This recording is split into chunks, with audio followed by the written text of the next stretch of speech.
Now, tensions between the US and China continue to grow, with China sending dozens of warplanes towards Taiwan after the island's president met with the US House Speaker. And with New Zealand in talks about joining the non-nuclear part of the AUKUS alliance, should we consider putting our participation on hold? For more on this, we are joined by Otago University International Relations expert Robert Patman. Good morning, Robert. China has sent 70 warplanes towards Taiwan, including fighter jets. Just how concerning is this? You know, what can Taiwan do?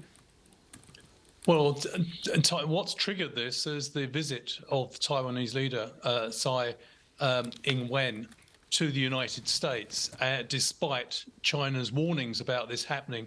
And so China, by holding these military exercises, is demonstrating its displeasure with Taiwan and also demonstrating its vulnerability because it's completely surrounded the island as a result of these military exercises. Now, I want to talk to you, Robert, about the AUKUS alliance. This is obviously made up of Australia, the UK and the US. There has been talk of us joining this. In the current climate at the moment, should New Zealand join it? Well, New Zealand has to think very carefully about its interests. It's not being well received in the ASEAN countries where we like to build closer economic ties. Many of them, in fact, all ASEAN members have signed the Nuclear Weapon-Free Zone Agreement of 1995, and the provision of nuclear-powered submarines to Australia, which won't kick into the 2030s, as seen as contrary to non-proliferation, and indeed doesn't sit comfortably with New Zealand's championing of non-nuclear security. So there is a risk there that we could actually harm our credentials of championing non-nuclear security by being associated by AUKUS. Now, Robert, this one has fascinated me. This is the leak of the US classified documents on Ukraine's war. How worrying is this? What's the fallout from this? Well, interestingly, it has created a bit of a media storm, and it's got some pretty embarrassing information, including the fact that Ukraine may be running out of the munitions necessary to operate its air defense system.